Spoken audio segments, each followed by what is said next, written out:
Bills Mafia, welcome into the Air Raid Hour. We have so much ground to cover tonight.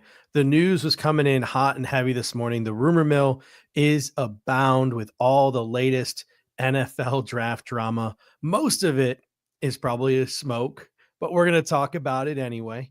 And tonight's going to be a real nice, fun, free-flowing show. I know I typically have my show notes in front of me here, and I'm reading off a script, and I'm always usually very dependent on my notes. But tonight, all I have in front of me is an outline, no notes. We are just going to go and we are going to have a nice conversation about the latest rumors and the latest injury news. A lot of injury news has dropped today. We're going to talk about the Bills options at 30, the Bills options to trade up, the Bills options to trade back. We're going to be comparing multiple positions. So we have a whole bunch of stuff for you tonight.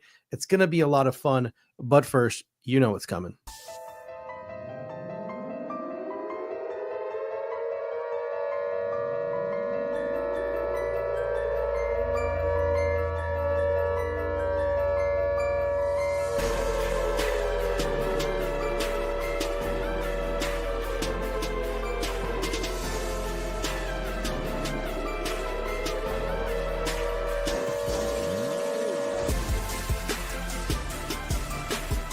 Welcome to the Air Raid Hour, a Cover One Network podcast.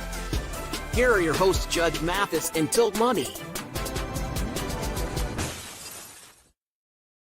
Welcome in, ladies and gentlemen, to the Air Raid Hour. My name is Steve Mathis. You can find me on Twitter at The Bills Guys. Joined as always by my co-host, Dave Tilton. You can find him on Twitter at Tilt Money.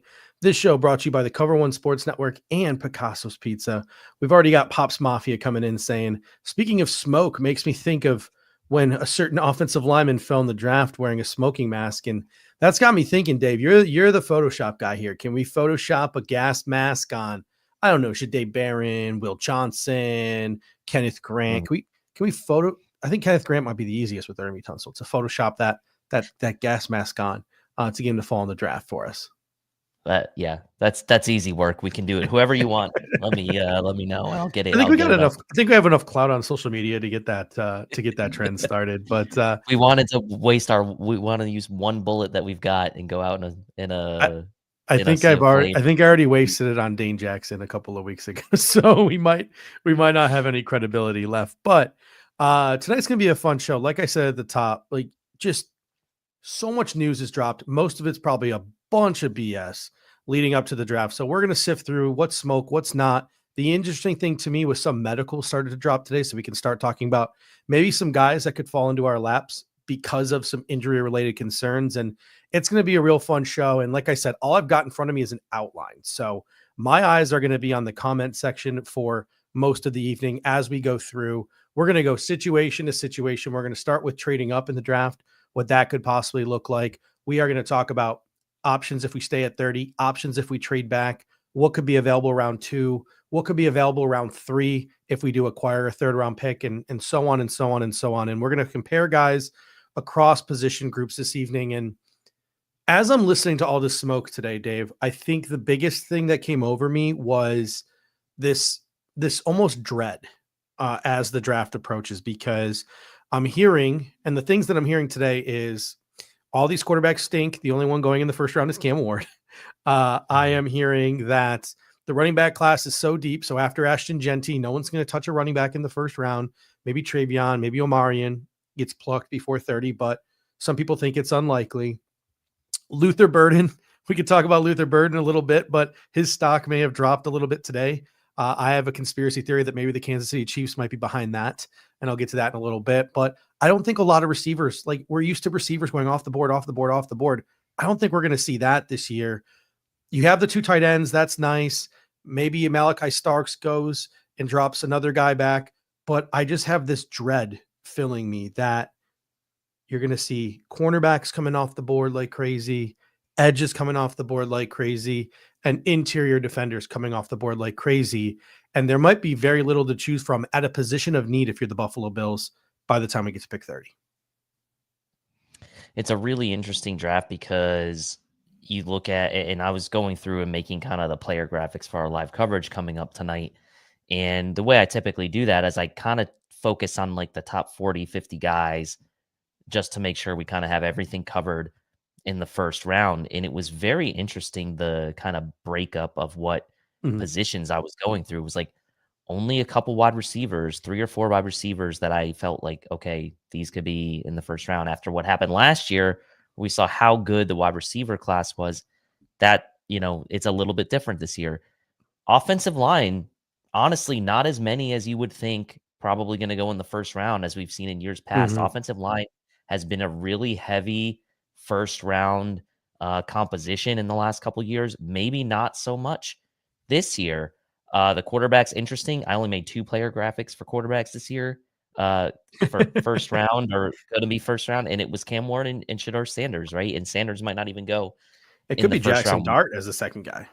It could be. Maybe I have to make his. But defensive line and corners, defensive line was certainly the bulk, right? Now, obviously, I'm combining interior and edge, but a lot of defensive linemen projected to go in the first round. Again, the draft never plays out exactly how you think it is. It's always fun every year to see how it's going to play out because it never goes exactly as anyone thinks it's going to go. But with the Bills' needs at corner and defensive line, you kind of wish maybe it was like a more loaded like wide receiver class or more loaded offensive lineman class than it has been in the past. Yeah, offensive line especially, because teams covet those offensive linemen and they're just not there like in years past. Like I was listening to Todd McShay this morning. That's how hard up I am like for draft coverage. I'm just taking it all in, even Todd McShay. And he was talking about how this quarterback class after Cam Ward, like Shador Sanders would be like 6th or 7th. Like he'd be behind Bo Nix if they were ranking quarterbacks from last year as well as quarterbacks from this year. And he also mentioned, and he brought offensive line into that equation. He's like, Will Campbell, a lot of people see him as a guard, and then you got Membu and you got Kelvin Banks, but those guys might be getting rated with like the 6th or the 7th guys in the OT class last year because we saw 1 million offensive tackles come off the board before the Buffalo Bills picked. We don't have that luxury this year. Even some maybe surprise upsets like a Jihad Campbell. The reports coming out now, like he might start the season on the PUP list because he's dealing with a torn labrum, I think is what it was. So I think that's going to probably drop Jihad Campbell into the second round, depending on how a team feels about Jihad Campbell. But being at not a position of high value anymore, linebacker, and maybe not being able to start the season and missing all of your rookie year's training camp, that could slide a guy like Jihad Campbell into the second round or to the Buffalo Bills at 30. So it's going to be super interesting. John Robert, comes in and says Minnesota has 4 picks, the second least amount of draft capital in this draft, and they pick at 24. And we've been talking about it on this show for weeks. That is the sweet spot. And Charles G concurs. He says, I'm looking at Minnesota at 24 as a trade-up possibility if Harmon starts to slip. To me, that's the sweet spot. Now, a lot of people are probably going to look at that and say that's the sweet spot. So the price might be higher than what's projected, but in reality, if you look at like the Rich Hill trade value chart, our 30th pick, the first of our 4th round picks, and the first of our 5th round picks should get us up to 24. It's within the margin of it.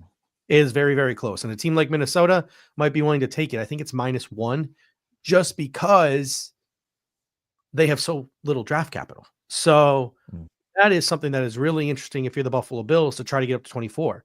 Now, could it be Derek Harmon? Sure. Could it be Kenneth Grant? Sure. Could it be Walter Nolan? Sure. It could be one of the corners.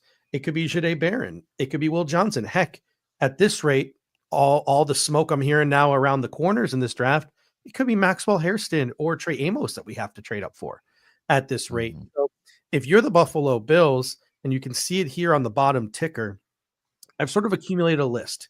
And these guys are the trade-up candidates in this year's draft. If we were to move up to 24, I think that's the highest we can realistically go without giving up the farm. And I don't think Brandon Beane wants to give up the farm. If the Buffalo Bills want to trade up to 24, I think these are the names that they would be interested in. I think if you're looking at receivers, Matthew Golden, I think, is the golden ticket at receiver this year. If you're the Buffalo Bills, I think he lines up and does exactly, if you're the Buffalo Bills, what you want a receiver to do: get vertical from the boundary and separate. Luther Burden is interesting. I was talking to you, and I was talking to Casey Reed and Kyle Knapp in a group chat, and I was Luther Burden pilled last week for a decent chunk of change, coming back down a little bit to earth after seeing his route running video today that was posted by Matt Miller. You obviously have Emeka Egbuka out of Ohio State, who's not really a scheme fit. But those are 3 receivers that maybe if the Bills were tempted, make sense at 24 in Golden, Burden, and Ibuka. Looking at edge rusher, to me, the 2 guys, the length and strength ends, Michael Williams and Shamar Stewart, make a ton of sense. They are instant impact run defenders, RAS through the roof, high upside in terms of their pass rush, even if it's not all there yet.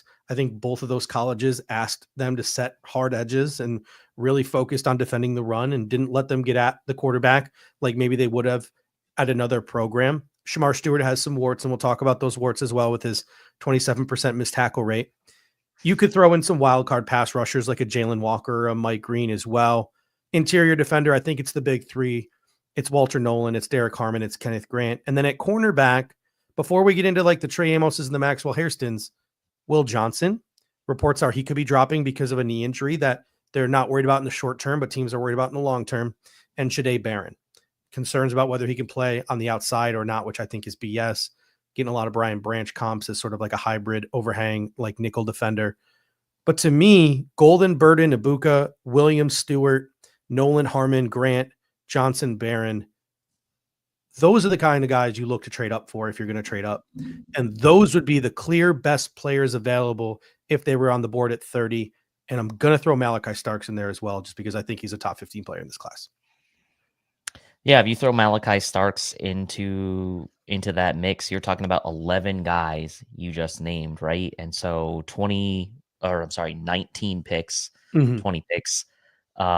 There is a realistic chance that one of those guys does make it to 30. And if I was betting right now, I would say one of those guys would make it to 30. But it's if the Bills don't want to take that risk, or if there is a singular one of those players that they feel is head and shoulders above the others, or maybe it's 2 or 3 guys that they feel are head and shoulders above the others, they would maybe make a move.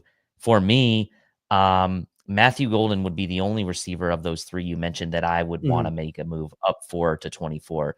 I don't feel comfortable right now, given the other needs on this team, making a move up for Luther Burden or Ibuka, but and it's not even necessarily because I don't like Ibuka, but I think that it's not exactly what the Bills need right now. Golden seems to be the one that would fit the best.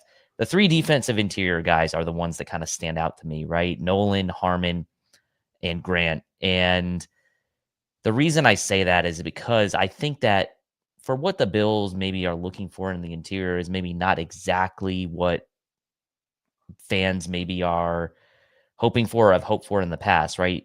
In the past, we have guys like Tavondre Sweat. In this year's draft class, we like Alfred Collins and a lot of people like Deone Walker from Kentucky, but that's not really been the type of guy that the Bills have gone after. They've gone after the Walter Nolan types. They've gone after the Derek Harmon types. They've gone after the TJ Sanders types, who we didn't talk about here. But to me, those 3 guys really stand out.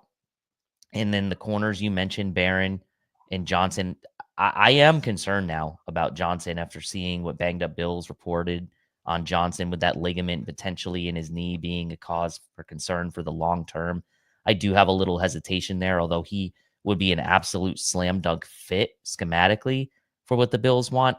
So I could still see them being pretty high on Johnson, but I think with maybe the medical red flags, they wouldn't necessarily maybe take the risk to trade up for him. Although they've been burned in the past on a cornerback trade up, as we've saw with McDuffie and Elam. Does Brandon Beane get a little trigger happy and make that move potentially? I would prefer Barron at this stage, but I obviously like Johnson as well. But the injuries do concern me. Yeah, I mean, to me, the edge rushers are a no-brainer. Michael Williams, Shamar Stewart. I know the people want to point to the 27% missed tackle rate with Shamar Stewart, and I get it, but I am completely ensorcelled with just the athletic upside of Michael Williams and Shamar Stewart. I think instant impact power edge defenders. They have Joey Bosa there, right? We always talk about having those bendy edges, and with Von Miller there to groom them. How about these power edges? Michael Williams, Shamar Stewart. We can even talk about Landon Jackson a little bit here with Joey Bosa here to sort of groom them and show them the way of the power edge, right? And you have Groot here as well. But between Michael Williams, Shamar Stewart, Walter Nolan, Derek Harmon, Kenneth Grant, Will Johnson, Shadé Barron, if the Buffalo Bills deem them healthy, obviously, first of all, and they trade up to 24 and all it costs is a 4th and a 5th round pick, I think any of those guys, Throw I think Starks in there. I think Why Matthew not? Golden's worth it. The thing with Starks to me is, and you know how I feel about Malachi Starks. I think he's a top 15 player in this draft class. I think him and Xavier Watts, people are overlooking them because of position value. I think they're two of the better players in this class. I think Jihad Campbell is one of the better players in this class. Again, draft good football players. The Detroit Lions showed us that a couple of years ago. Obviously, Campbell now has that labrum issue, which needs to obviously be considered. But I don't know if I'd want to. I feel like let other teams make the mistake of passing on him and not give up the draft capital, I think is where I'm trying to get to with this, right? Like if I'm Brandon Beane, I'm probably thinking to myself, I think these dummies might pass. Like I think these guys might see a safety and go, no, I'm not drafting a safety this high. Because if you look at it, over the last decade, the only successful safety drafted in the first round has been Kyle Hamilton. The rest have been modest at best, if not busts. So if you are a team looking to draft a safety and you're looking at that, you're like, well, I don't know if I want to take a safety. But at the end of the day, this is a new year. And Malachi Starks, I think, is a different cat than some of these safeties that teams have reached on before in the first round. Xavier Watts is different, I think, than a lot of the safeties teams have reached on in the first round before. These are bona fide studs, in my opinion. So, like, we're going to get to some hot takes tonight. Xavier Watts at 30 is a hot take of mine. I wouldn't flinch. I wouldn't be upset. I'd be excited. Malachi Starks, whether it's straight up, even though I think other teams will make the mistake of passing or taking him at 30, I will not be upset by that as well. Let's shift now, because these are the guys who are the slam dunks at pick 30. Like if any of these guys are there at 30, right? Like, yes, Mykal Williams at 30. Yes, Shamar Stewart at 30. Yes, Matthew Golden at 30. Like, these guys are no brainers at 30. The three IDLs, the two corners. If they're there at 30, pull the trigger, Brandon. Do it. All right. But if they're not there, this is where sort of my fear comes in. Now, there are players that I feel comfortable with the Buffalo Bills taking at 30 that maybe aren't the bona fides that we just talked about. Trey Amos would be one of them. Malachi Starks would be one of them. Xavier Watts would be one of them. I would honestly, personally be comfortable with Maxwell Hairston at 30. And I'd be comfortable with Benjamin. This might be going on a limb here. I'd be comfortable with Benjamin Morrison at 30. I'd be comfortable with Tyleek at 30. I know some people might be too early for him, but I really like Tyleek, and I think he's going to be a top 40 player in this class. I don't know about the edge rushers at 30. Like Landon Jackson, I get it, the upside. Nick Skirton, he produced at Purdue, then he went to Texas A&M, which we just talked about, kind of an edge rusher's graveyard. You've got Darius Alexander in the conversation there as well. If Jihad Campbell drops, maybe you got to have a conversation about Jihad Campbell. What are your thoughts about maybe some of those guys who could be available at pick 30? And I'll just go through these names again. Landon Jackson, Nick Skirton, Darius Alexander, Tyleek Williams, Jihad Campbell, Trey Amos, Maxwell Hairston, Benjamin Morrison. We can throw Shavon Revel Jr. in there. I've seen people throw Darian Porter in there. Xavier Watts, Malachi Starks. Like, what are your thoughts here on if the board just dries up with all those names we talked about before by the time we get to pick 30? Yeah, I'll throw Donovan E into that mix as well. Yes, sorry, I didn't have him there because of, in my opinion, I don't know if the Buffalo Bills are going to go for an edge like Donovan E, but he would definitely be in that tier. So I had him as an apostrophe there. So I mean, I'll say this: James Pierce would fall into this category as well. Yep, that's fair. And I would say out of Skirton, Jackson, and Donovan E, like Donovan would be the guy I would want of those edge rushers. I'd pass on Skirton and Jackson if those were the options. If there was other guys like, namely these corners, right? Like Hairston, Amos, Revel, Morrison. If those guys are there at 30. I think I'm taking them over Skirton or Jackson for sure. I did a very interesting survey today on X about staying at 30, and it involved corners and it involved defensive tackles. And so I was kind of trying to serve two purposes. One, were people more leaning towards corner, or were people more leaning towards interior D line? And I gave two options at each. Harmon, Walter Nolan, who obviously we would both say slam dunks at 30. Amos and Revel were the two corners I had in the mix. And without hesitation, most people said Harmon was the guy. But what might be surprising is that the second most popular answer was not Walter Nolan. It was Trey Amos to pick 30. And I do think that, like, whether it's us or Eric or a lot of people are on the Trey Amos train right now. Took him in 2 different like live mock drafts on shows I went on to in the past couple weeks doing these road shows around different shows and doing mock drafts. Trey Amos was the guy that I was, I was taking at pick 30 almost every time, which probably means it won't happen. But fit wise for the Bills, it's a slam dunk. I think value wise, right about where he will be in this draft. I feel like it lines up really well for the Bills there. And so when I'm looking at this mix of guys who could be who are on your list at 30, the corners really stand out to me. That's who stands out to me in the absence of guys like Grant, Nolan, and Harmon at the interior, who we just talked about in the prior segment. And it's because there's so many of them, right? Like, and there's a couple of teams in front of us that could take like Amos and Hairston. And if they do, well, you have the upside of Revel. You have the upside of Darian Porter, even though he's older. You probably prefer him in the second round as your second pick, not your first pick. You have Benjamin Morrison, right? Who very well could have been a top 15, 20 pick had he not gotten injured with that hip injury at Notre Dame this year. And by all accounts, that hip injury is settled, but you never know. We don't have access to those kind of medicals. So I think just the sheer volume of those corners and the fact that Trey White is on that 1-year deal and, Dane Jackson is the one behind him. I think that has a lot of fans emotionally invested in this cornerback position. You mentioned it, like Trey Amos checks all the boxes. Very similar, I think, to Trey White when Trey White was coming out. I think that's why a lot of fans are drawn to him. And hey, now we have Trey White here to sort of maybe mentor a Trey Amos. Maxwell Hairston gives you that speed element, and he's a little bit smaller and he has those liability and tackling issues, but he played 2024 with a shoulder injury. So that might have to do with his tackling issues and his run support issues. That's probably why the Buffalo Bills had him in for a top 30 visit to figure out whether he could fit the run the way they want him to fit the run. You have Benjamin Morrison, again, could have been a top 15 draft pick, but the hip injury kind of brought him out of, put him into the shadows behind some of these other guys. Shavon Revel, right? He's kind of got an Antonio Cromartie athletic build to me. Like, you're not going to see guys built like him. He is built like a lockdown number 1 corner, and he moves like that when healthy. So if he's healthy and he gets more reps and it clicks for him, you all of a sudden have a very, very scary CB1A, CB1B situation, because Savone Revel has the build of a guy who can shadow a team's best receiver and match him mano-a-mano, man-to-man. So very tempting, but it's a lot's got to click. A lot's got to click for a guy like Savone Revel. And then obviously Darian Porter.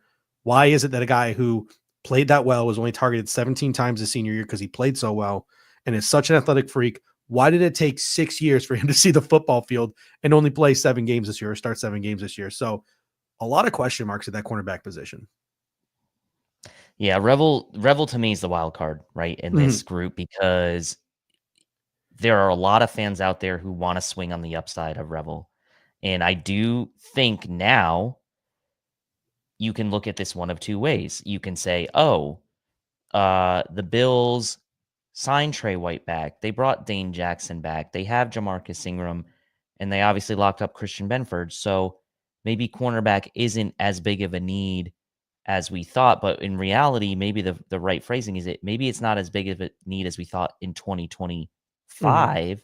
But beyond 2025, you have maybe now, I want to call it the luxury, but you have the potential to take a guy like Revel, maybe not have the bar of expectations for him in 2025 set too high, and he becomes your CB2 as the season moves along, or maybe into 2026. Now, the problem with that is then you are essentially maybe giving up a little bit on 2025 for a position otherwise that you could have taken with that pick. So it is a little bit of eyes on the future with eyes on the present and figuring out how you want to strike that balance.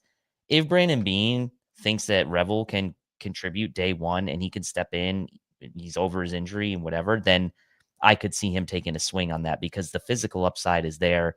And if you could think about and envision what the highest potential, highest ceiling that Revel could be paired with a Benford, you might have could have the best cornerback duo in the NFL, or at least near the top. So it is very tempting. John Robert comes in with a great comment. He says, even though Porter is older, he is 24. So I don't disagree with you, right? And at 62, if you think to yourself, right, at pick 62, Darian Porter is still there, and he is our third pick of the evening or of the weekend, and he can come in and he can start right away or somewhat right away, and you can get 4 years out of him. That's awesome, and that might be worth pick 62 to you. But at the end of the day, he's 28 years old when he's going to sign a second contract, and second contracts are probably going to be about 4 years long, meaning he's now going to be 32 by the end of that second contract. That's the issue. If he's your first round pick, he's now 29 at the end of that first contract. You want to use your first round pick on a corner who's going to be hitting that 30 ceiling, right? By the end of his first contract? I don't know. But there's a lot of really exciting things about Darian Porter. Former wide receiver, special teams, whack job, dude. Like just absolutely nuts on special teams. The block kicks, the gunning ability, all those things that he can do on special teams. I know people don't want to hear that.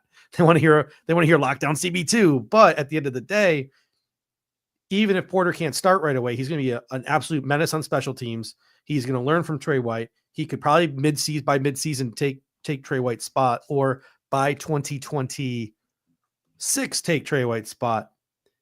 But at the end of the day, like,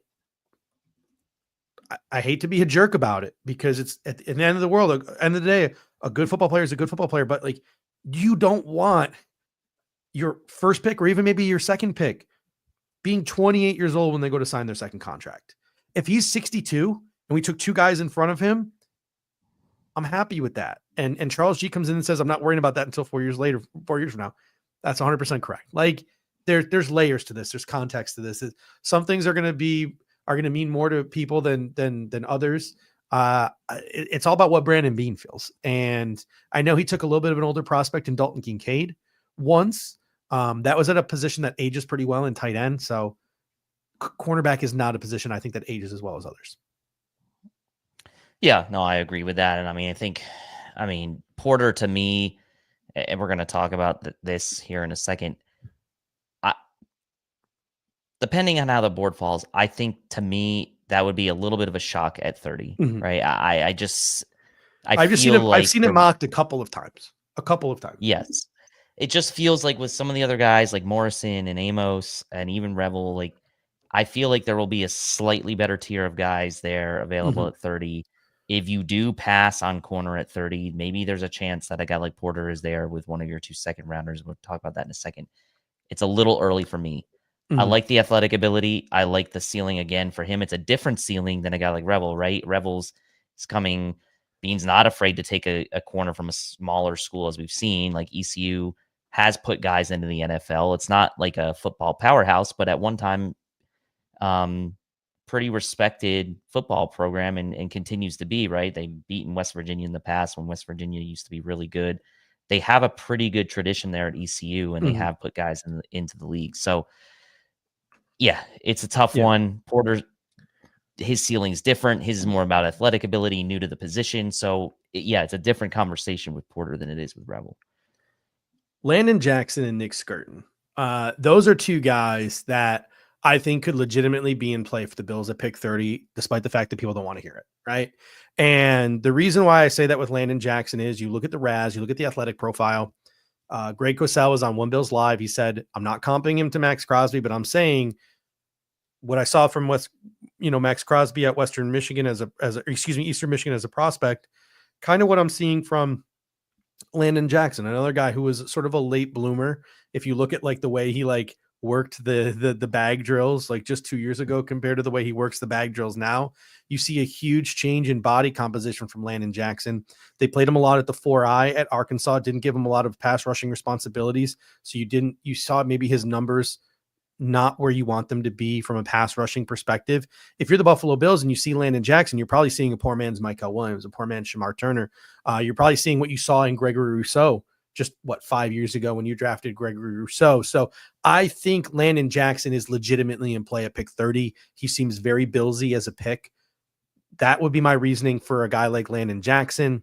And my reasoning for why the Bills would be in on a guy like Nick Skirton is you saw him a little heavier and a little more pass rush savvy at Purdue, playing sort of stand up outside linebacker, had those double-digit sacks at Purdue, was a better pass rusher, went to the pass rush graveyard that is Texas A&M this year, and he slimmed down, but also his pass rush production went down because of what they asked their edge rushers to do.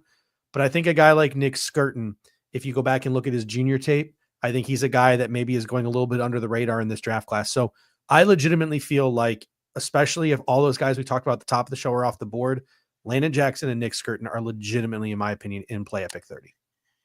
Yeah, I think they could be, right? And Nick Skirton's not even 21 years old yet. He's still 20 years old. Landon Jackson's 22.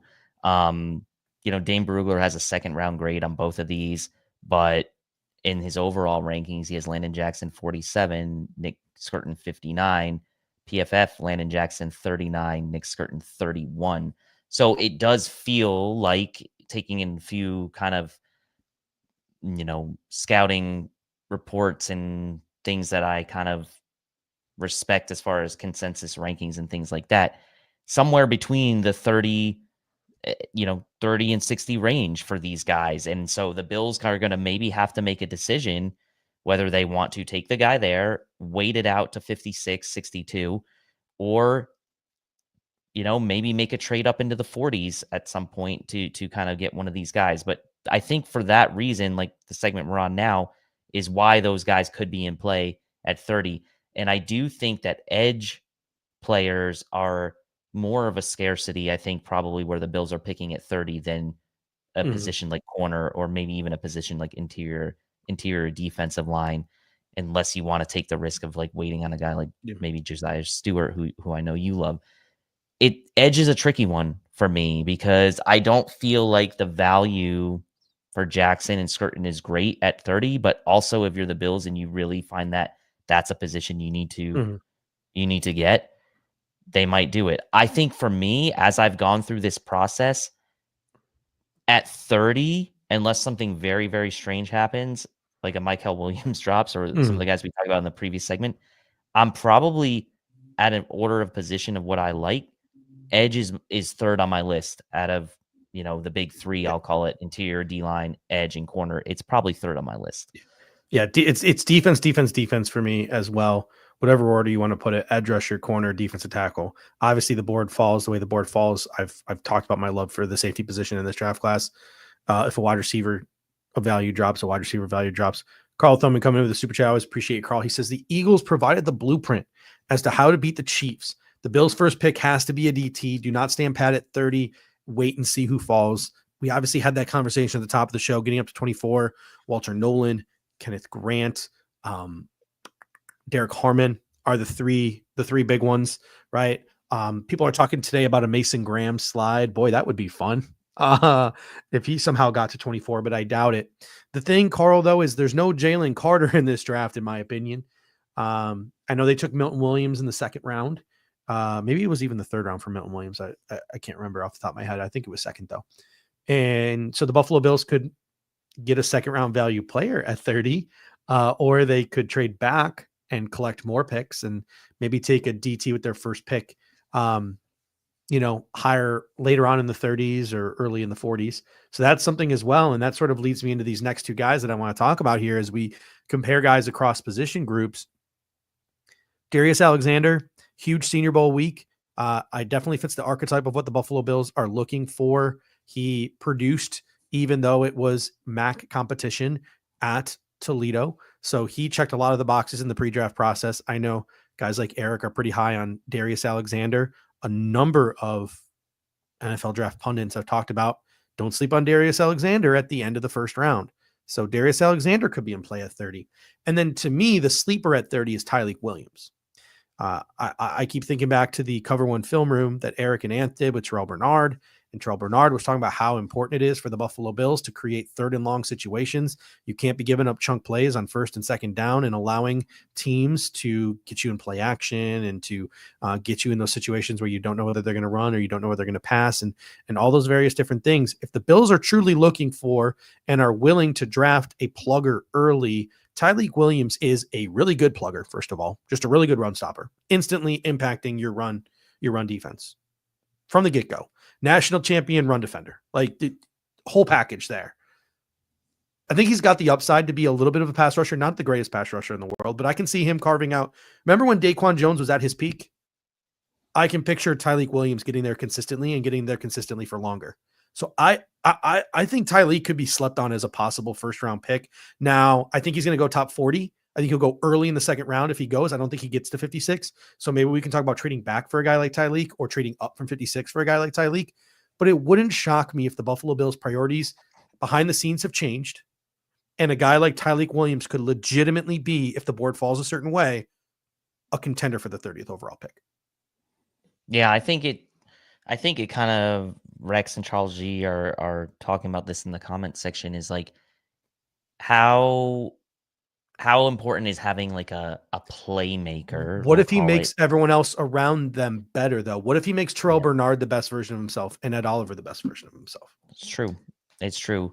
I just think, yeah, and I think it's not really, we can't compare every guy to Jalen Carter, right? Because Jalen Carter was a top 15 pick. We're talking about pick 30 here, right? And if the Bills are truly going to prioritize, let's say, the run defense here and have an eye on the future to life beyond Daquan Jones, but also have a guy that can step in and play meaningful snaps in year one, Tyleek certainly could step in and play meaningful snaps in year one.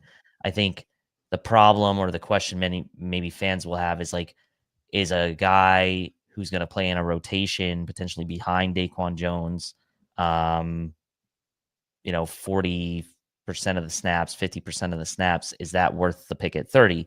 And it may be, right? It may be to shore up your run defense this year. We know he's a great run defender, and it may be to kind of have an eye on the future beyond 2025. So I really like Tyleek. I actually think I'm higher on him than consensus. I think consensus probably has him around a top 50 prospect. I'm a little higher on him, but I also feel like it's tough to say. Like I kind of come back to this almost like the question I posed earlier about the pick 30 with the corners in the interior D line. What about like Tyleek, Darius Alexander versus Skirton and Landon Jackson? Out of those four guys, like you have two edge guys, two interior guys. Who are you going to take? Who would you take of those four guys if those were your options and you had to pick one of them? Can you name those four again? Sorry, I was reading something on my So notes. two edge, Landon Jackson and Skirton, Mm-hmm. and two interior, Tyleek and Darius Alexander. Mm-hmm. Can I be real with you? Yep. I take Landon Jackson. Yep. I think it'd be a toss up between Landon and Tyleek. And I think my argument would be kind of what Charles G was getting at earlier. I think there are guys like CJ West and guys like Jamari Caldwell later in the draft who can give you what Tyleek gives you in later rounds. And I do like the upside of Landon Jackson. Don't get me wrong. So just the tip of Canoe comes in and says double dip in the first and the third with the DT and get CJ West in the third if he's there. That would start bringing three techs into the equation. That would start bringing in like TJ Sanders into the equation. That would start bringing in Omar Norman Lott into the equation, because those are two guys who I think are going to go before pick 56. So some people might disagree with me there, and we're going to get to those guys in a moment here. But yeah, that's another thing that I've seen floated around a couple of times now from the comment section, from social media, from draft pundits, is if you're the Buffalo Bills, especially with Larry Ogunjobi suspended, if you're the Buffalo Bills, maybe guys like Omar Norman Lott, TJ Sanders are in play early, and then like guys like CJ West or Jamari Caldwell are in play later, and you double dip at the defensive tackle position and you get your penetrator early and you get your plugger later. So that could be something the Buffalo Bills look to do in this draft. But I think the reaction from Bills fans between the time we draft 3 tech to the time we draft the plugger will be all-time meltdown. I think it will be. I think you there can't will please be everyone, right? Because then people are going to say if you draft the plugger early, you're going to say you wasted a pick on a guy who's not a playmaker, right? Like, so yes. one way or another, you're just And gonna it's all in win. the eyes of Brandon Beane at this point. So just the tip of Canoe, thank you for that super chat. Always appreciate you. One guy I want to get off my chest here at 30 before we start talking about the second round guys, and this guy could fit into the second round equation. I would take Xavier Watts at 30 if the board fell a certain way. I would trade back and take Xavier Watts in the first half of the second round if the board fell a certain way. I would certainly just absolutely run up to the podium if Xavier Watts was available at 56. I said it on social media. I said it on previous shows. I'll say it again. Taylor Rapp can't stay on the field. He can't stay healthy. Cole Bishop is no guarantee, even if he does develop the way you want him to develop. Xavier Watts, I think, is a really good complement to a player like Cole Bishop. Derek Forrest is on a 1-year deal. DeMar Hamlin is on a 1-year deal. You're always trying to look 2 years down the road, or we've seen Brandon Beane look 2 years down the road, not just 1 year down the road, not just short term. We've seen him look semi-long term as well. A guy like Xavier Watts is just going so under the radar in this draft class because of his athletic testing, right? 44th percentile height, 68th percentile weight, 52nd percentile arm length. Didn't really do all that much at his pro day. How many teams wish they would have taken Cam Kinchins 2 rounds earlier? And Xavier Watts is 100 times the athlete, or 100 times the football player, not the athlete, that Cam Kinchins is. This is a guy who in 2023 won the Nagurski Trophy as the nation's top defender, was a first-team All-American, had 7 interceptions, and said to himself, no, I want to get better, and I want to build something here at Notre Dame and return to college. Then the next year he comes in and is once again first-team All-American, joining only Travis Hunter as consensus All-Americans 2 years in a row. He was second in the FBS with 6 interceptions. He was the Sugar Bowl MVP, right? Like, he had another monster season, team captain. He is such a great processor of the game, and he is such a good center fielding ball hawk. You can tell with his ball production, 13 interceptions over the last 2 seasons. He can come down from center field and he can fit the run and he can blitz, and he diagnoses so well and works downhill. Like, he does everything. And if we are talking about adding good football players to this defense, no matter how good, no matter what position they play, just add good football players to this defense. Xavier Watts needs to be in the conversation. He needs to be in the conversation. So does Malachi Starks. Charles G comes in and says Steve Palazzo went Revel, Tyleek, Watts at the Bills' first 3 picks. I would love that haul. You get the upside with Revel. You get the high floor with Tyleek and Watts. Just the thought of Tyleek plug-in for Ed Oliver and Terrell Bernard, the thought of Watts roaming center field, and the upside of Rebel, that's pretty exciting to me. And if the Buffalo Bills could manage that with their first 3 picks, that would be a huge win. Yeah, that would be a win. If Watts made it to their second round pick, that would be a huge win. So Pete Nana comes in and says 50 percentile of safety is absolutely fine. They're the opposite of what you need as a boundary cornerback. 100% agree there. Let's talk about some other names. Maybe now, not so much pick 30, but these could be guys who we trade back. If we trade back, could be top half of the second round guys. These are guys that we could trade up from 56 if we feel like we really like them. Or in a perfect world, some of these guys might drop to pick number 56. You never know. Or 62. I think Travion Henderson is such a talent at running back that he can be probably part of this conversation if you want him to be. Obviously, James Cook is still under contract for 1 more year. I think you have Trey Harris, Jaden Higgins, Jalen Knoll. I think Elik Aminor are all guys who I think the Bills might like. But I don't know if they're willing to go for that kind of receiver this year. Kyle Williams, Jalen Royals, I think more fit the mold in this area of what the Buffalo Bills are specifically looking for to complement this room. I think one player we're really sleeping on is JT Tuimalu from Ohio State. I'll talk about that in a moment. But you also got Braden Swinson, Femi Oladejo. You have TJ Sanders, Alfred Collins, Omar Norman Lott, Josh Farmer. You have a guy who I didn't think we would be talking about, but if the Buffalo Bills truly feel like Matt Milano is not going to be back next year and Dorian Williams is not the successor, Carson Swishinger out of UCLA. I mean, I've been watching him play all year out here on the West Coast, and he reminds me kind of a linebacker the Buffalo Bills would really like. Just hair on fire, plays his hair on fire, good ball skills, good IQ, sideline to sideline athletic. The Bills have been linked to him and done their homework on him. He'll probably be off the board before the Bills pick with their second round picks. And he has told some sources, I think it was Ryan Talbot, that he doesn't think the Bills are going to take him 30th, even though he's getting some late first round buzz. But then you also have guys like, I would say any of the cornerbacks here that slip, whether it's Maxwell Harrison, Benjamin Morrison, Shavon Revel, Darian Porter, maybe one of those guys slip, or you can trade up for them. And Andrew Makuba, your guy, I think is in this conversation as well. Who are some guys, if we trade back or we trade up, or we're hoping to slip to pick 56 and 62, who are these? Who are your favorite second round guys? Yeah, I mean, I think it's like you take a chance on sort of volume as far as like what position you think is going to fall. I mean, corners, there's a lot of them there, right? Porter, Morrison, you mentioned. Noel Williams maybe becomes part of that conversation as well. Maybe that's a little early for him. AZ Thomas, I think, is in that conversation. I Oh, I know. do. I don't even know why I don't have AZ Thomas on my list. He should be on that list. He should have been Yeah. at 30 and he should have been in the second round. I just forgot to put him on there. AZ Thomas I is mean, right there. yeah, I think if you let's say you pass on Amos, right, or Revel, Mhm. and at 30, and AZ Thomas is a guy that I would really like to see maybe fall to 56. So he'd really be on my short list there.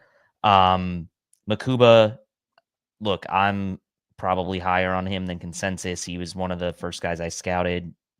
Amos and Makuba were like two of Mhm. my early draft darlings, and they've remained as such throughout the process. I would be fine taking him in the second round if Watts is gone, if Starks is gone.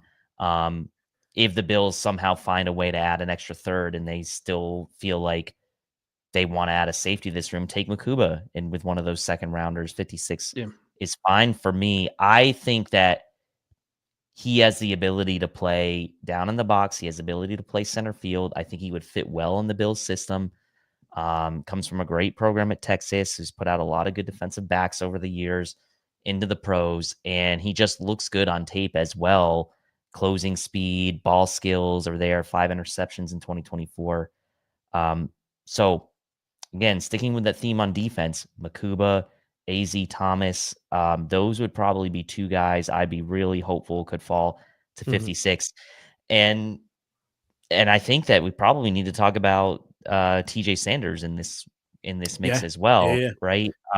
Because again, people are going to lose their minds one way or the other, whether we take the 3 tech or the run stuffer. But you could Mhm. think about taking a TJ Sanders at 56. Let's say you take a Revel.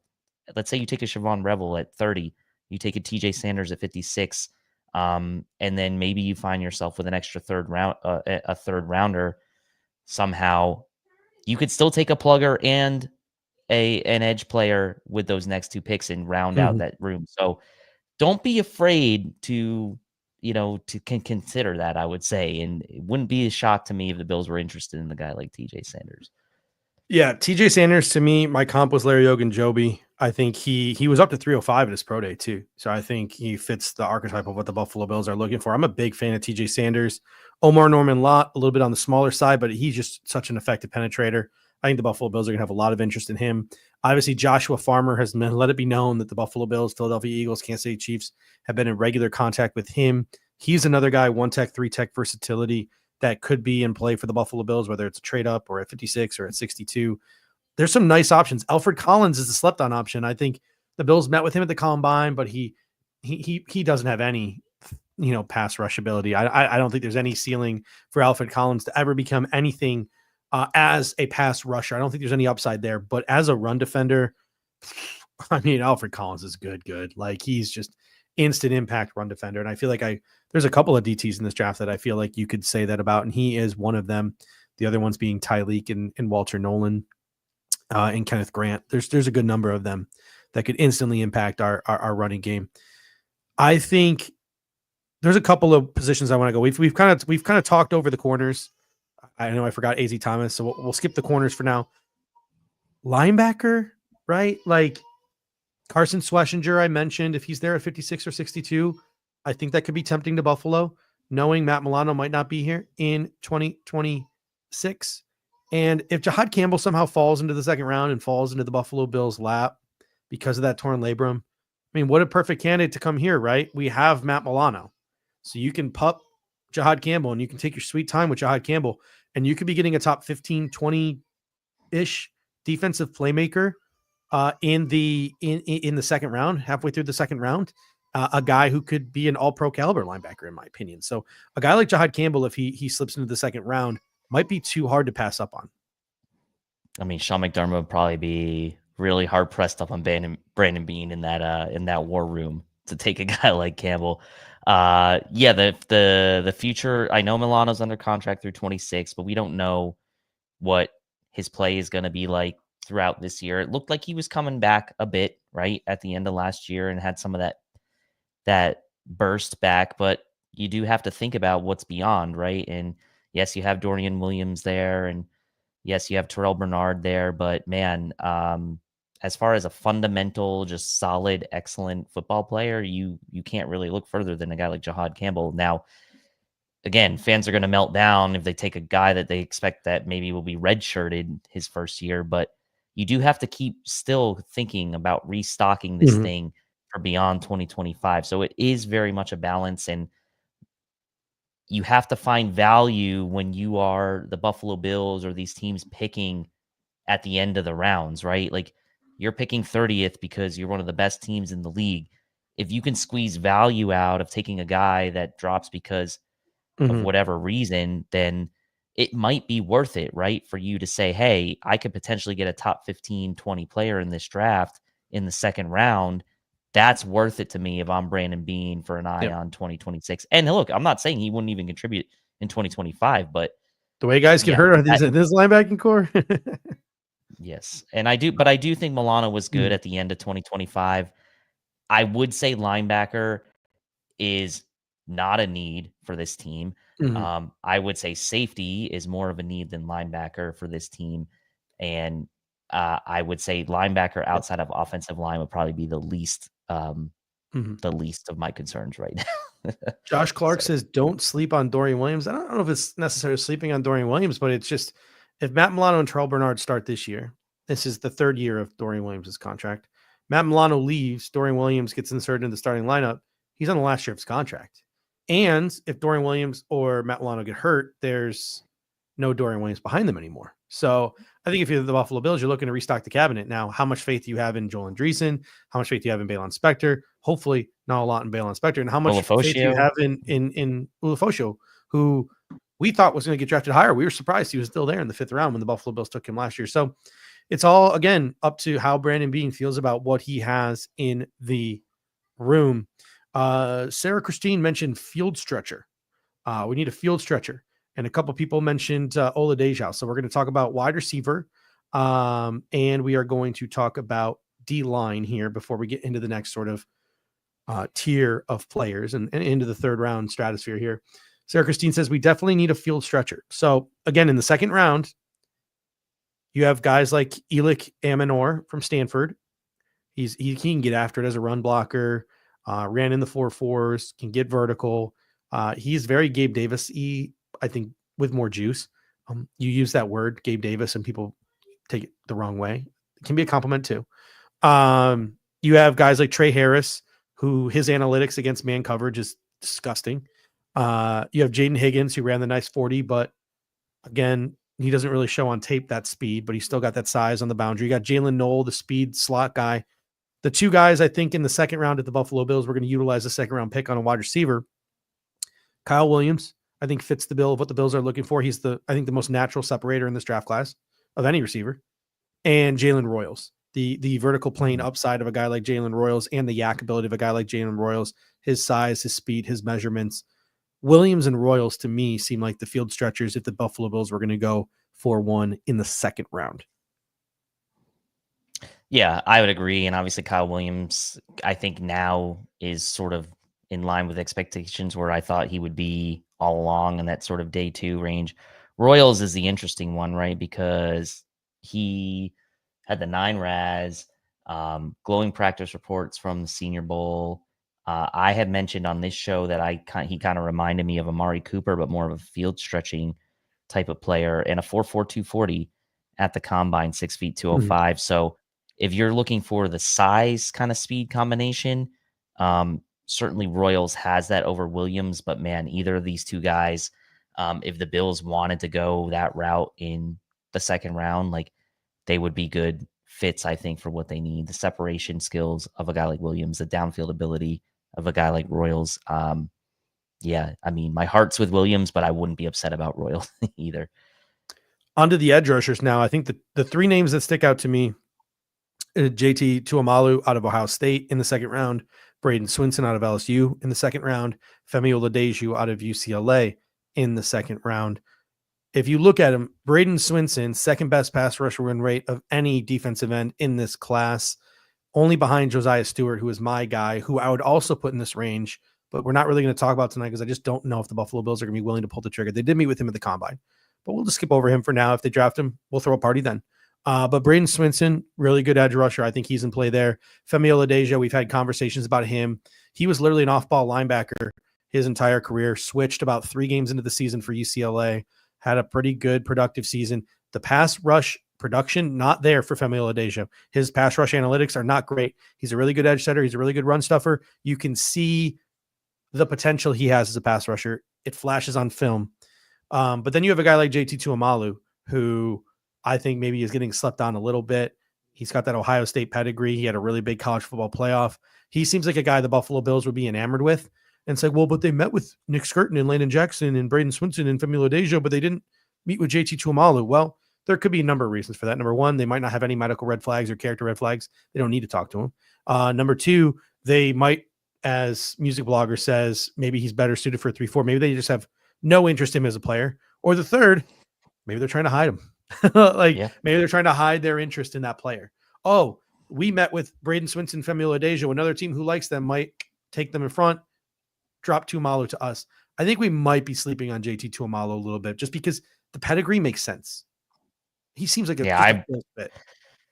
He's definitely a guy I'm higher on than the consensus has. Although Dane Brugler has him as a second round grade in his and 43rd overall prospect. So Dane Brugler maybe is higher on him than consensus as well. 3rd highest overall draft score for all the edges at the combine. That was for the new NFL Combine IQ Next Gen Stats, which was new for this year. Did kind of line up in that sort of hybrid role, I guess you could say, for Ohio State, some end, some outside linebacker. Had 12.5 sacks in 2024, 22 tackles for loss, 45 career tackles for loss, and a really good 4-year career. I like JT. I think that for me, I've been pretty kind of good with him all along. I liked him better than Jack Sawyer all along as far as his running mate there at Ohio State, and certainly feel like he would be a very solid floor guy, but he does have pass rush moves, and I think that he could be a fit for the Bills. But he loves those power moves though. Like, he's a power guy and he converts speed to power pretty well. But I just look at his size, right? Like, 6'4", 265. That's right in the Bills' wheelhouse. 33, almost 34-inch arms, right in the Bills' wheelhouse. 10.5-inch hands, huge hands. That's in the Bills' wheelhouse. You mentioned the athletic score from the combine. Top 5 prospect nationally coming out of high school. So he's got the pedigree. And I mean, he just produced. Started all 16 games for the national champions this year. 21.5 tackles for losses, 12.5 sacks this year. First team All Big Ten. This is just one where, like, we've kind of overlooked it because we love to look for our sleepers, like the Braden Swinsons and the Femi Oladejos of the world. But I feel like this one might just be staring us right in the face, and we haven't talked about it a lot. Maybe it's my disdain for Jack Sawyer that has clouded my judgment for JT Tuamalu. It may be, but your disdain for Jack Sawyer should have given you love for JT Tuamalu. Yeah, that's not a truth right there. Let's flip the script now to the 3rd round. But Judge, the Bills don't have a 3rd round pick. Well, maybe the Buffalo Bills in some point acquire a 3rd round pick, whether it be trading back. A very popular trade on Stick to the Model is the Raiders coming back up for a quarterback and offering us a 3rd round pick to do it. So maybe if the Buffalo Bills could get like the Raiders 2nd round pick and their 3rd round pick because they want to come back up for a quarterback, like, yes, please. Yes, I will do that, depending on who's obviously on the board at 30. So maybe the Buffalo Bills try to get aggressive and trade up from the 4th round to get back into the 3rd round, right? So if you're the Buffalo Bills, getting a 3rd round pick could be an option. The Buffalo Bills, Brandon Beane, I'm assuming is going to try to get 4 picks in the first 2 days. I think he will try to maneuver that one way, shape, or form or another. So some of the names I have here: Ty Felton, Torrey Horton. And these are guys who could be sleepers at pick 62 as well. So the guys we're going to talk about here might be sleepers at 62 as well, depending on how the board falls. Ty Felton, Torrey Horton, there's your field stretching receivers. Jack Sawyer, Jordan Birch, Ashton Gelati, Kyle Kennard. Those are the edge rushers. I don't love them as much as I love all the guys we just talked about. Still love the DTs, though. Jordan Phillips would be available around this time. CJ West, Ty Robinson.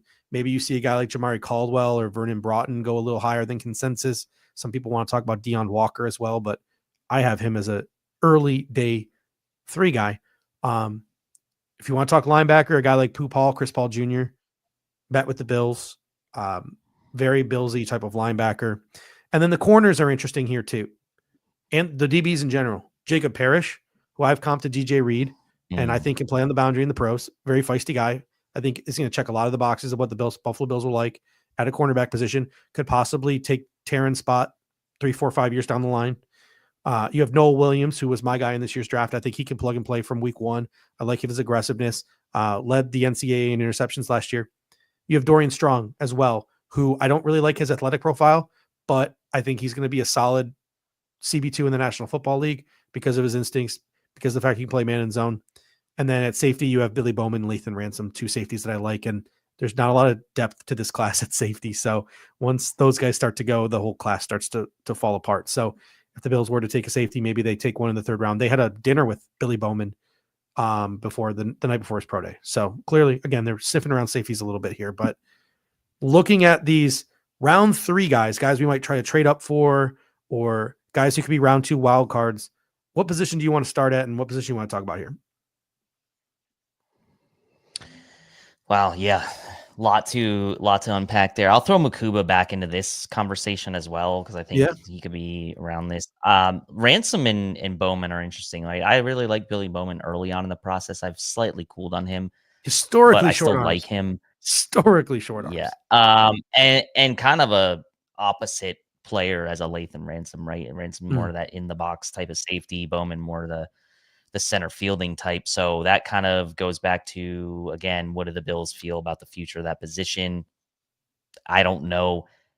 To me, a third rounder right there, I think you have to be pretty sure that that person's going to, again, contribute. Then do you put yourself into more turmoil with Bishop going into year 2? You draft a safety in the third round, and you kind of are now in like a little bit of a no man's land with that position on what to do.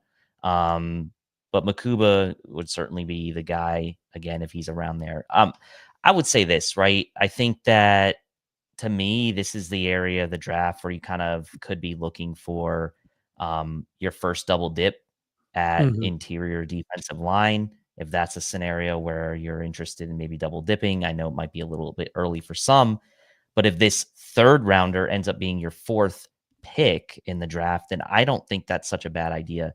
Wide receiver is another position I would start looking at here. Ty Felton kind of comes into play here, I think, in this area of the draft. Your guys at double dip potentially, or maybe even the first pick at corner, Noel Williams. If Noel Williams ends up being a pick here in this round where the Bills maybe haven't addressed the cornerback position yet, but they go for a guy like Noel Williams, I think I'm okay with that. I really do think I'm okay with that, and putting him in the room and kind of putting him in the mix, especially with Trey White there now. Because especially with Trey White. And that also means with your first 3 picks, you went probably heavy on the D line and maybe a safety, right? So this is the part in the draft where I feel like the value is not necessarily at safety. Because again, this is pretty much the last hurrah, I think, on any decent safety here. I think there's a good value at wide receiver at this spot in the draft. And I do think there's good value at a double dip for whether it's interior defensive line or corner. So again, the same types of positions we've been talking about, but from a different angle. I think this is where maybe wide receiver starts to come into play. Yeah, these are the 2 spots for me. Like the edge rushers, like I don't mind Jack Sawyer in like the 4th round, like a round later. I think he's going to get overdrafted. Ashton Gelati, that speed to power is fun, but like he's stiff. Kyle Kennard was obviously the defensive player of the year in college football this year, but he's got his athletic limitations. Jordan Birch is an exciting player. I think the Buffalo Bills could like in a Dwayne Smoot type of role. There are defensive ends I think the Bills could get into. Again, I really think they could get into Paul here as a linebacker. Billy Bowman as a safety here. I think this is the strike zone for guys like that. But you mentioned these 3 spots, right? Whether it's going out and getting your field stretcher, Ty Felton, Truzy, Torrey Holton, Truzy, I think those 2 guys, that's a sweet spot for them, right? Coming back up after drafting 3 defensive players to draft a Ty Felton or Torrey Horton will hit like crack, dude, on draft night. Like that will hit the sweet spot right there. That'll hit the torpedo bat right on the nose, right? Like it'll be great. But at the same time, you get a TJ Sanders or an Omar Norman Lott in the second round, and you followed up with a CJ West or a Jordan Phillips in the third round. Whoo, we have just reshaped that defensive line, right? That interior defensive line. You could even throw a Deion Walker or Jamari Caldwell in there, right? If you draft a Tyreek first, second round, or a Josh Farmer first, second round, and then you followed up with a Ty Robinson, that's pretty cool too, right? Because like a guy like Ty Robinson, a little bit lighter, can get you some of that interior pressure, can probably do some of that Dwayne Smoot stuff and even play a little bit on the edge too as a power player. So a guy like Ty Robinson, who had a visit with the Buffalo Bills, he's super intriguing. That long body there, but sub 300 pounds. That's really intriguing. And then the cornerback position, man, if we can get like a Trey Amos early, but then followed up with like a Jacob Parrish who can compete on the boundary and compete in the slot and maybe even play a little bit of safety. Or even if we went wide receiver D-line early and decided we want to give Dorian Strong or Noel Williams or Jacob Parrish a shot to come in and compete with Trey White, that would be super intriguing as well. So to me, the third round, like Dorian Strong. Yeah. I think I'm a little higher on him than some.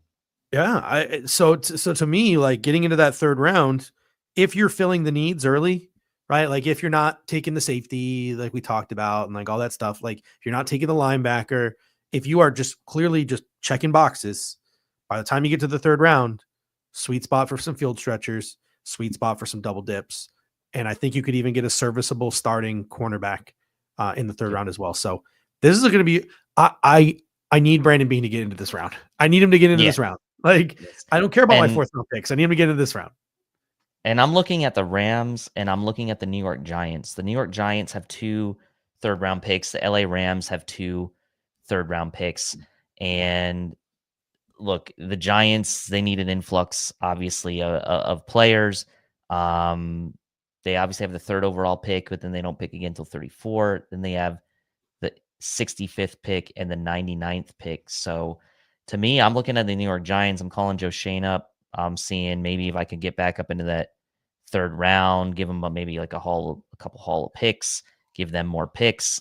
They will still probably have one of their 2 third-round picks, and then the Rams are the other team who, don't have a lot of holes on that roster. Could be interested in sort of trading back maybe for future years, right? The LA Rams, both of those teams have multiple thirds. Keeping my eye on them.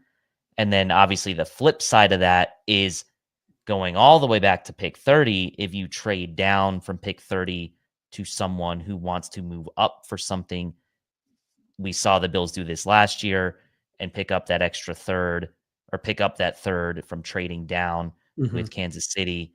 And that afforded them having that 3rd rounder. So those are the 2 likely scenarios, I would say, to acquire that 3rd rounder. But I'm with you. I want Brandon Beane to have 4 picks in the top 100 is kind of what I'm thinking would be really pretty sweet. I don't even care if we have a pick of the rest of the draft. Just give me those 4. All right. Let's now move on to day 3 of the draft, as what I like to call Joe DeRosa's problem, as Joe DeRosa will be the one doing the live coverage of the draft here on Saturday. I know you'll be popping in if you can, and I'll be a little bit busy on Saturday with my day job, so I won't be part of the draft coverage on Saturday. But round 4, I like some names here, and I think there are some interesting names here. And even if we keep both of these 4th round, like say there's a world where we keep both of these 4th round picks, there's some potential here in this 4th round that could slip into this 4th round. And again, a lot of these names that we just talked about, some of these guys could slide into the 4th round as well. Some of the names that I'm looking at here in the 4th round, looking for the home run hitting running back, maybe someone who has the ability to play some teams as well early on in his career. I think Rashad Smith out of SMU, the wide receiver turned running back, Jaden Blue out of Texas. Those are 2 running backs the Bills might start to consider around round 4. I think you have some really high upside receivers, guys like Isaac Tesla, Dante Thornton Jr., Jalen Lane. I know he'll probably go sooner, but I think this is where I would be comfortable taking Savion Williams if I were Brandon Beane, and the upside of a guy like Savion Williams. I think tight end can start to become part of the conversation, looking to possibly fill the Quentin Morris role and then eventually replace Dawson Knox. Guys like Mitchell Evans, Jackson Hawes, Gunnar Helm, I think fit the mold. I know Jackson Hawes was your guy in this year's draft. I really like Mitchell Evans out of Notre Dame.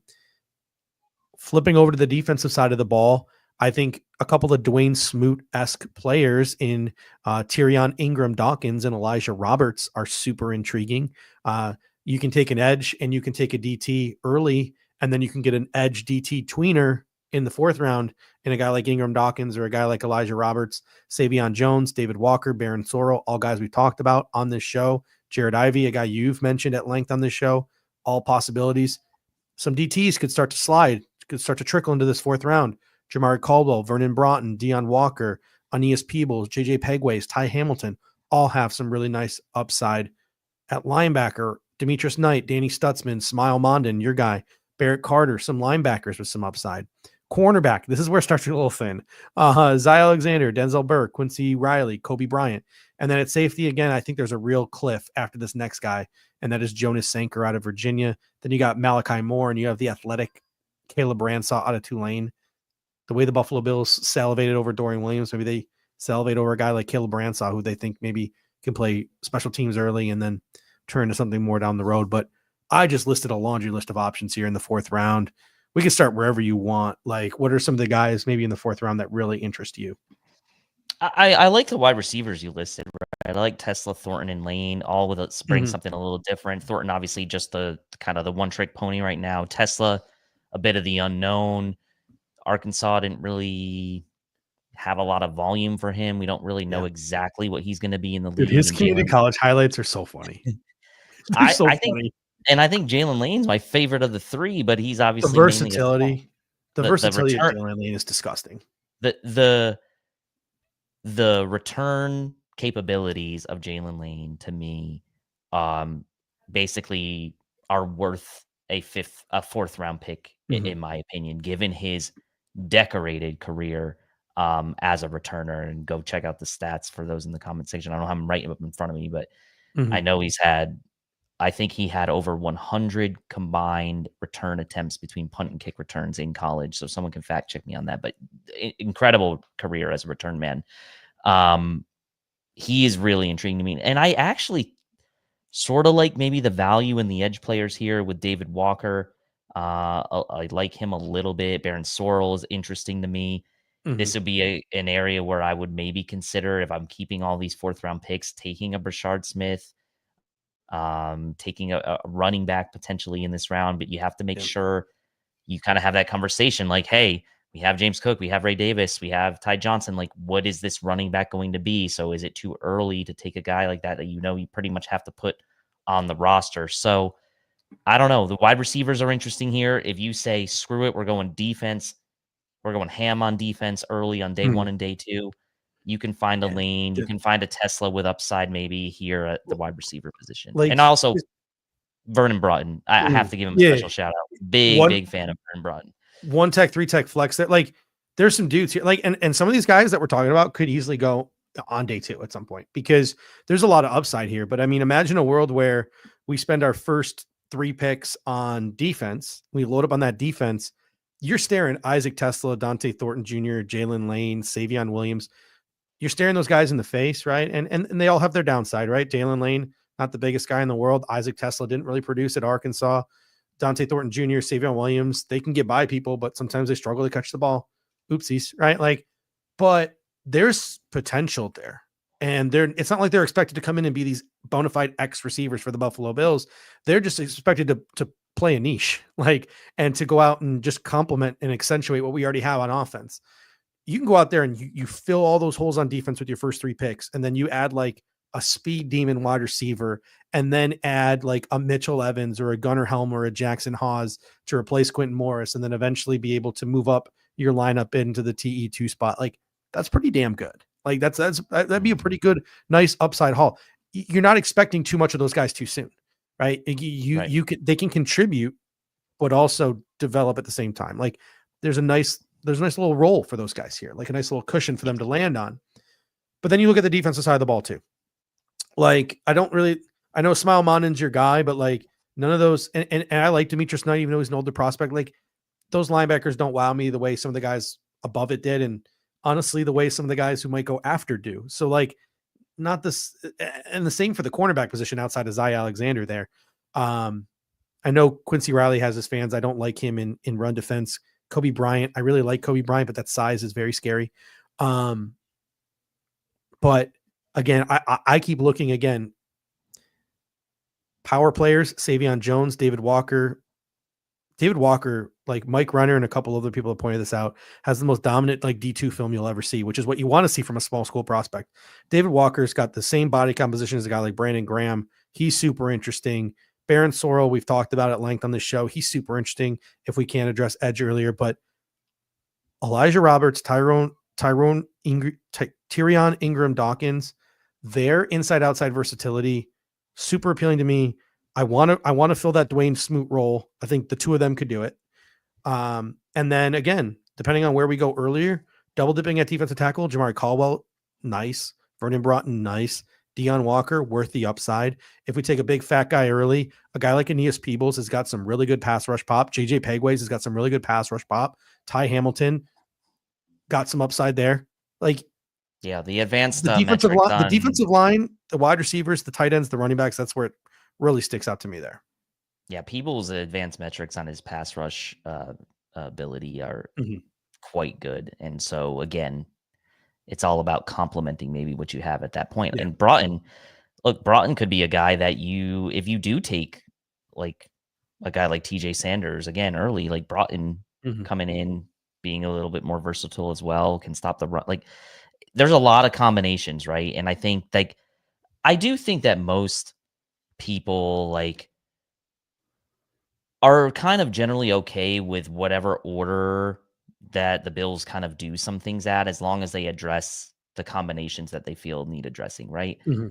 If you take a Harmon early, or if you take a TJ Sanders early, and then you complement that with like a CJ West later, I think most people would be okay with that. If you complement that with a Broughton later, I think it's just the entry point, right? And until we make those picks, there's always going to be a meltdown until the next pick comes, right? So I think that's patience is something I'm going to try to have for this draft, knowing how many picks the Bills have as of right now, being patient and trying to let the whole thing play out before kind of jumping to conclusions. It's going to be hard, I know, because we like to react in the moment. We always do, but I'm going to really try. I'm going to really try this year.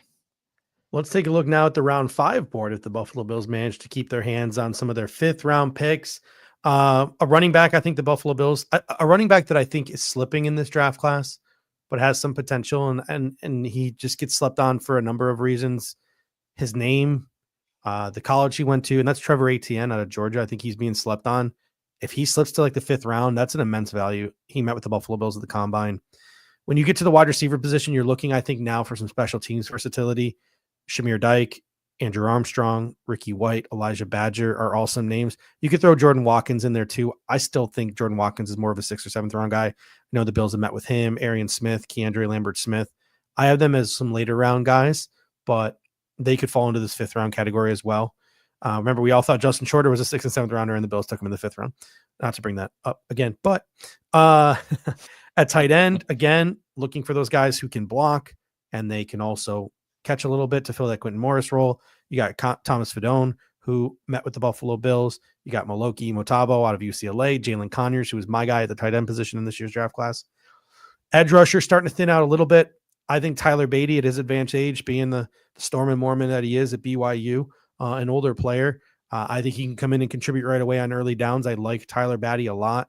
You have a guy with a really good Raz and Tyler Barron, who had a really good pre-draft process. You have a situational pass rusher in Antoine Powell-Ryland, who, speaking of metrics, has pretty good metrics. He's a guy who could be available in round 5 if you're looking to throw a dart at a pass rusher.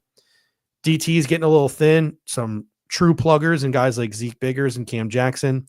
I like Cam Horsley out of Boston College and Warren Brinson out of Georgia. I think they got some upside there as well. Linebackers, my guy Teddy Buchanan, my guy runner-up Nick Martin are going to be available there. Kobe King, Penn State will be there. Jeffrey Bossa, safety turned linebacker. I think that'll check a lot of boxes for the Buffalo Bills. He'll be available. At corner, Bilal Cohn, we talked about at length. Like, his upside kind of reminds us a little bit of Rasul Douglas. Mello Dotson, pretty good zone corner. Tommy Hill, athletic upside. Could be a little bit of corner, could be a little bit of a safety. And Robert Longerbeam, who, if you look at his draft profile and you look at everything they say about him, he's going to be a nickel cornerback in the National Football League, even though he played on the boundary at Rutgers. And he's just like like just the ultimate culture locker room guy. I can imagine the Buffalo Bills falling in love with a guy like Robert Longerbeam and taking a flyer on him late. And then Jalen Reed out of Penn State, if he's still sitting on the board like the 5th round, that is a experienced, split safety that the Buffalo Bills could get at immense value, as other safeties hear their names called. So some options here in round 5 that I just listed. Some of these guys could go sooner. Some of these guys could go later, of course. But of all the guys I listed here, anyone's really stick out to you in terms of like round 5 consideration? Powell Ryland for me is the guy here. Just the production after transferring from Florida to Virginia Tech. I mean, he was productive at Florida, but just absolutely blew up at Virginia Tech this past year.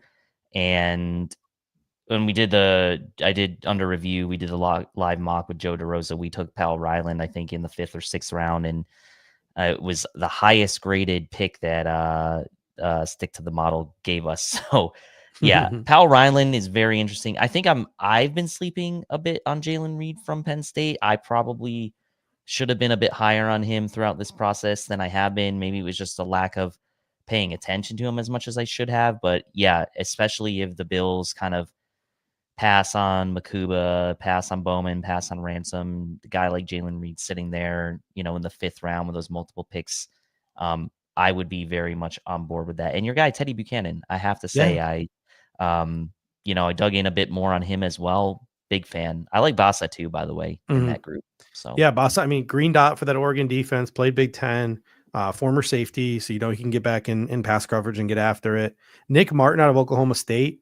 I think people are sleeping on him. He's had some injury issues.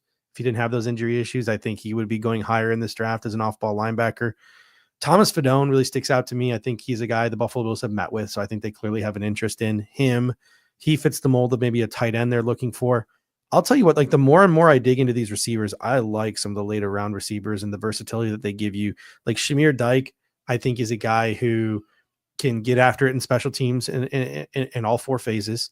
He can be a deep ball threat for you. And, I was listening to Joe Marino talk about Shamir Dyke, and he was like, I mean, this guy fills a lot of roles for you, right? Play special teams, can go vertical. And honestly, like if you work on him as a route runner, he's definitely capable of doing it. So a guy like Shamir Dyke could really be a steal, a moldable ball of clay. Again, it'll be a nice soft place for him to land because he won't be expected to, be a bona fide player right away. He could fill a role. He could play special teams, and he can develop his game as a wide receiver. So a guy like Dyke is really interesting. Andrew Armstrong has a lot of fans in the draft community, more of a prototypical X like him. Elijah Badger, talked about him at length in our show, gives you that special teams value. I think he's got the upside as a receiver. I think he's been buried by some bad quarterback play throughout his career, both at ASU and at Florida. And Ricky White is one of my guy runner-ups, 4-phase special teamer, absolute baller at UNLV, has produced since a young age. So you can stretch the field. You can play special teams. Ricky White could have a role on this team as well. So Tyler Beatty, again, I want to go back to Tyler Beatty. Love Tyler Beatty. Tyler Beatty would be the perfect like double dip at defensive end, by the way. Plug and play. Bilal Cohen with those Rasul Douglas comps. So just repeating myself now, but again, every year we find those dudes we love, and these are the dudes that we have we've fallen in love with in this year's draft cycle. All right, on to the late round gems. So now we're getting to round 6, round 7. A bunch of different guys now that we can talk about. And Sean McDermott has made it known that special teams is something that the Buffalo Bills might value later on in this draft, especially with some of the kickoff rules changing. The Buffalo Bills might be putting an emphasis more on special teams again. Going through my list here, CJ Dippery, the tight end, a lot of special team snaps for him. I think that he could be in play for the Buffalo Bills, the tight end out of Alabama. Q Robinson is seen by many as a 3-4 outside linebacker, but he could be a pass rush specialist for the Buffalo Bills and played a ton of special teams snaps at Alabama. So maybe look for that Darryl Johnston type of player in Q Robinson. Looking at, again, for special teams, Sean Dolak, Chandler Martin, Kane Madrano, Cody Lindbergh. I think those are all linebackers that could come in and play special teams right away and have athletic ceilings for more. The Bills met with Chandler Martin. Kane Madrano was a former wide receiver, so he's a good athlete. Everyone knows how much I love Sean Dolak. I hope he goes sooner than the 6th or 7th round. We'll see how it goes. Cody Lindenberg, Bruce Feldman freak list, just all-world athlete, even though he didn't test well at the combine. So it'll be really interesting to see where Lindbergh ends up. And then a guy I think the Buffalo Bills at linebacker might be drawn to is Jack Kaiser. Can't have too many farmers on your team. You got Josh Allen, the peanut farmer. Go out and get Jack Kaiser, the farmer out there and from the Midwest. The Buffalo Bills might see some things they like in the leader from Notre Dame. So a bunch of just special teams guys. Obviously, if you go to wide receiver, Jordan Watkins, Keandre Lambert-Smith, Arian Smith, all special teamers as well. Any names stick out to you as guys that you really like in the late round? Maybe some special teams value. I like Keandre Lambert-Smith. I think he fits some special teams value. I think he provides a little element to the offense that you need. Again, if the Bills totally just punt on wide receiver, totally worth the dart throw for me on a guy like Keandre Lambert-Smith. I like that you put Jordan James on the list there at running back, Morgan. I think that probably because of the class he's in, he doesn't get talked about enough, but I really like Jordan James. Nice blend of power and speed. Didn't get asked to do a ton as a receiver there, which is kind of a little bit shocking, but I think he can do that a little bit. Justin Wally, who was on your cornerback list, I like him. A lot of experience from Minnesota, tons of games played, good coverage grade. And Craig Woodson, the safety from Cal, who we just seem to go around to that Cal defense and pick guys out from each level of that defense. You're talking about a guy that you don't need a safety necessarily in this draft. I'd like to maybe invest a little bit at the position. A late round pick on a guy like Craig Woodson, I think would be pretty good for mine. I think Craig Woodson is a safety that's flying super under the radar in this draft. I think he's a guy who could have like a Dean Marlowe type of career in the National Football League, really stick around as a depth safety. I got RJ Mickens on that list as well. Maybe he goes sooner, maybe he doesn't. Dante Trader Jr. These are some guys who can maybe center field a little bit. If you're looking for something different, though, got Keaton Crawford tested out of this world at the combine, and Hunter Wohler tested out of the world at this combine.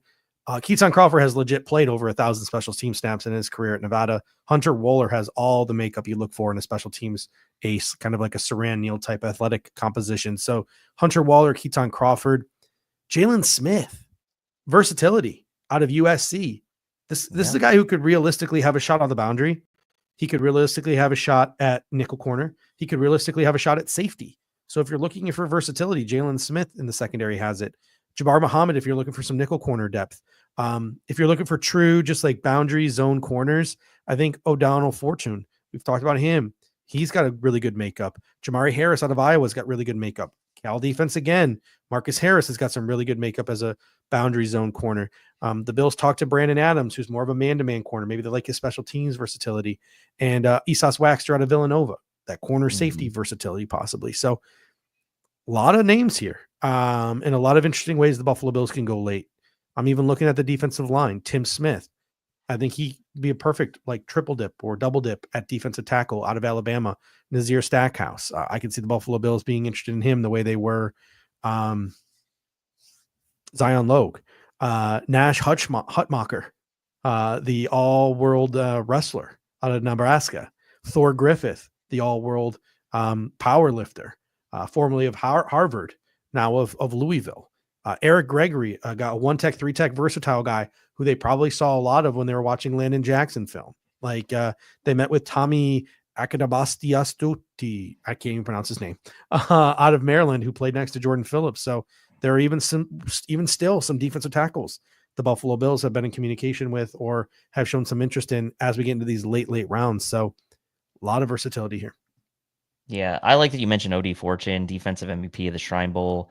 That athletic testing wasn't great. I think he was like a 2 or 3 RAS, but really, I mean, played well. 4th best coverage grade of all draft eligible corners with 250 snaps in 2024, 0 penalties in 2024, 3 straight multi-interception seasons for him. A little bit more slender, kind of in that Kevin Johnson vibe at 6 foot, 180 pounds.